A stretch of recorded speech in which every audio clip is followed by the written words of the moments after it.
the undercover beret that operated as a Russian spy.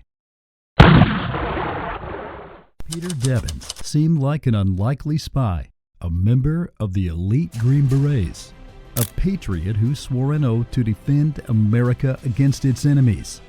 Yet behind the facade of honor and duty lurked a hidden betrayal that would shake the foundations of national security.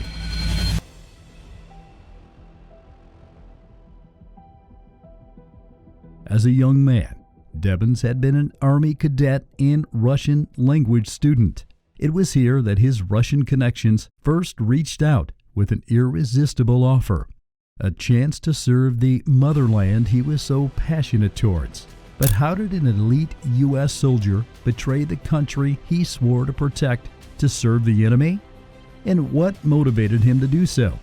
Today, we're going to dive into the story of one of America's worst espionage convicts, Peter Debbins, the undercover beret who operated as a Russian spy.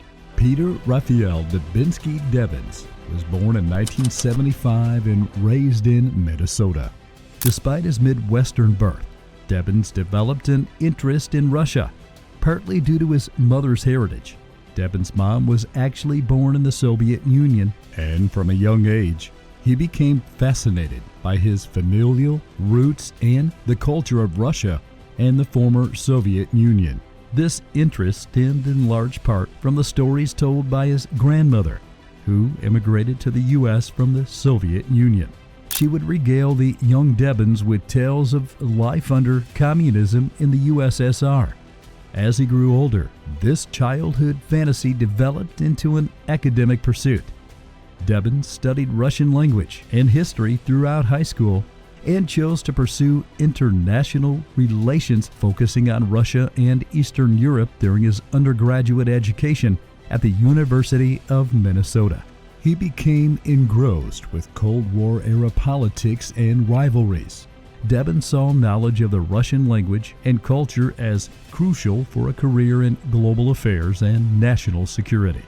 Before we continue, take a moment to like the video, subscribe to this channel, and turn on the notification bell to get notified anytime we post amazing videos like this.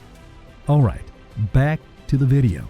In 1996, at 21 years old and nearing completion of his bachelor's degree, Debbins spent a semester abroad in Russia as part of a university exchange program. It was his first time visiting the country about which he had studied so intensely. Immersed in Russian culture and language, his connection to the land of his ancestors was reinforced. Debbins relished the challenge of navigating daily life in post-Soviet Russia and vowed to return soon. The trip only strengthened his resolve to be involved in U.S.-Russian relations professionally. Upon his return to the University of Minnesota, Debbins made another important life decision: to join the school's Reserve Officers Training Corps (ROTC) program in preparation for a career as a military officer.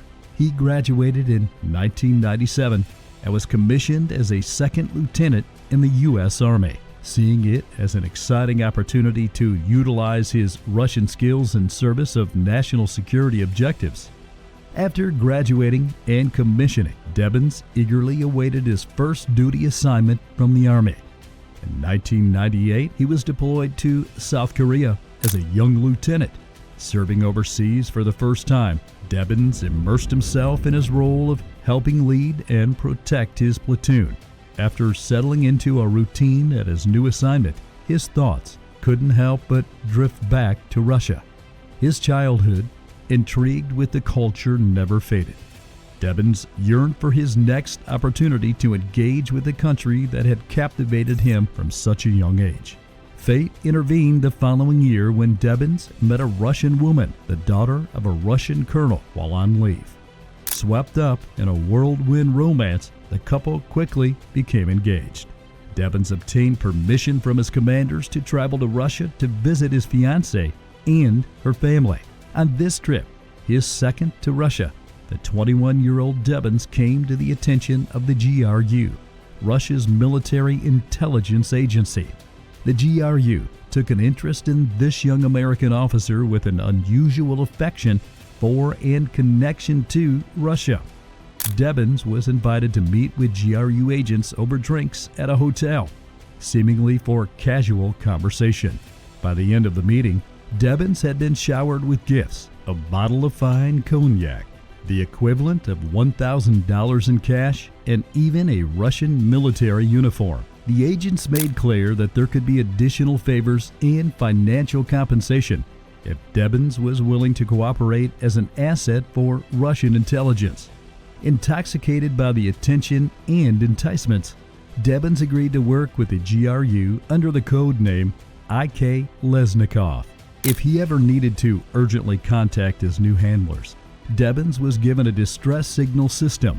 He only needed to send a postcard with the message, "Happy Mother's Day" or "Happy Victory Day," and his handlers would know to initiate contact. Debbins returned to his unit in South Korea with a secret now known to the Russian GRU.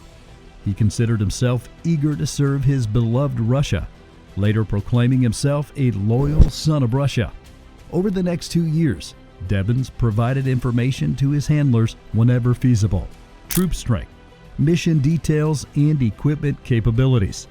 It was an act of betrayal against his U.S. Army comrades, but Debbins convinced himself he was on the right side of history in the post-Cold War world. In 2001, Debbins' military career advanced when he was selected for the Special Forces Qualification Course, the intensive training program for the elite Army Green Berets. Debbins thrived in a demanding environment, earning his Green Beret in 2003. Though now a member of one of the military's most selective and decorated units, internally, Debbins still considered himself loyal to Russia. Over the next 2 years, he deployed multiple times with his ODA Special Forces team to Azerbaijan, a former Soviet republic.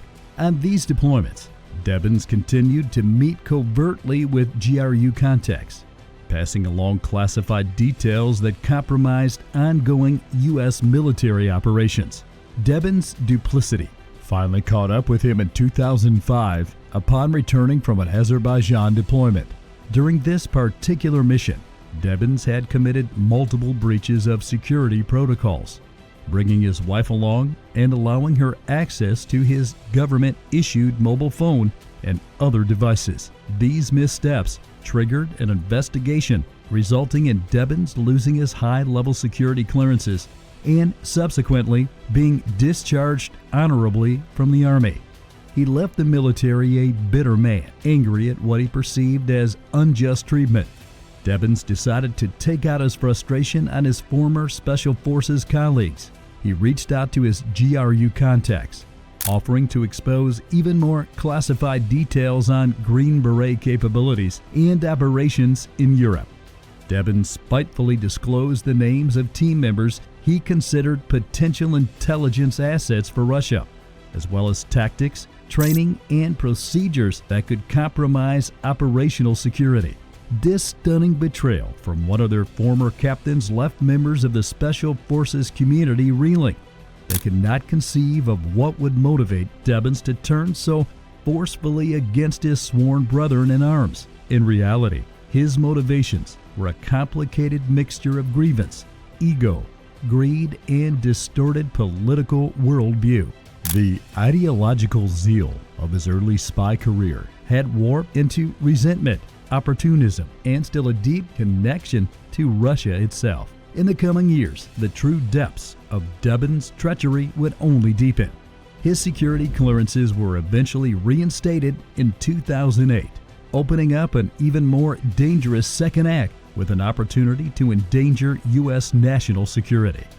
Over the next decade, Debbins held a series of sensitive government and defense contractors' jobs, gaining access to highly classified information across a range of security domains. From 2008 through 2010, he worked for an intelligence agency, likely the NSA, in cyber threat analysis. Then from 2011 to 2013, Debbins was a contractor for the Army INSCOM program, developing capabilities to counter enemy cyber attacks. Somehow, he was able to pass background investigations despite the red flags in his record. Perhaps most alarmingly, Debbins obtained TS/SCI security clearances required to work on some of the military's most secretive programs from 2014 to 2019.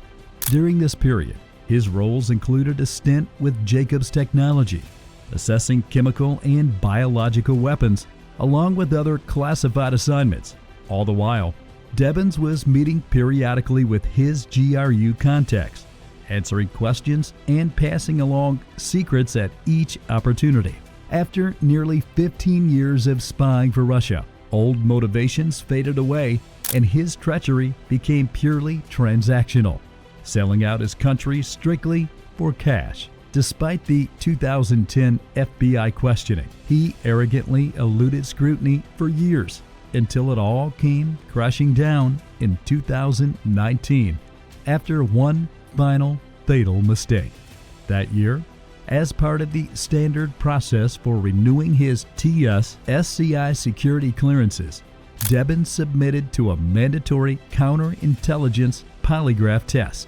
The examiner confronted Debbins with allegations of espionage activities.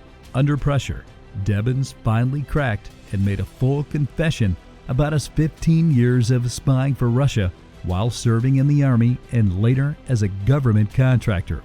He admitted compromising details about his own Special Forces team, multiple units deployed overseas, advanced surveillance technologies, even cyber vulnerabilities that Russia could exploit in U.S. systems.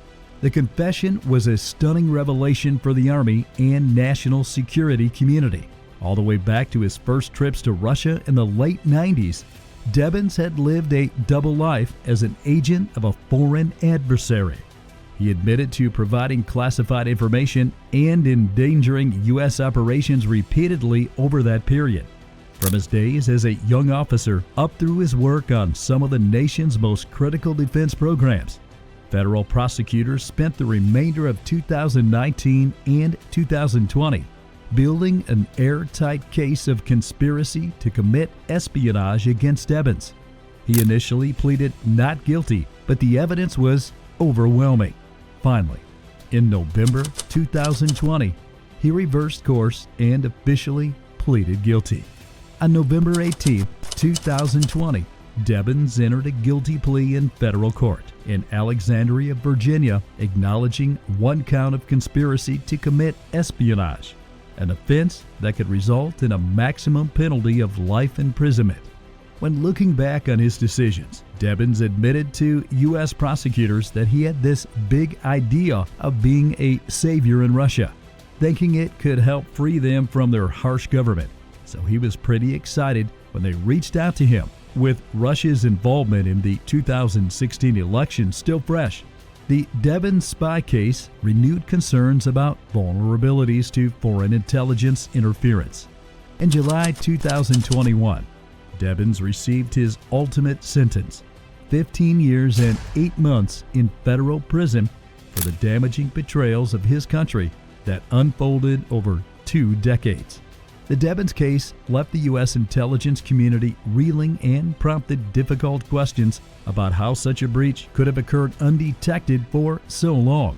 Some faulted the inability of background checks and polygraph tests to surface the warning signs in Debbins' past. Others pointed to the failure to follow up on the original Russian contacts from 1996 through 1998. Institutional deficiencies had allowed Debbins to exploit the system for his own gain. The sentencing was the final chapter in a twisted saga spanning 25 years. Debbins' initial motivations were some mix of youthful naivety, ideological conviction, and Russian patriotism.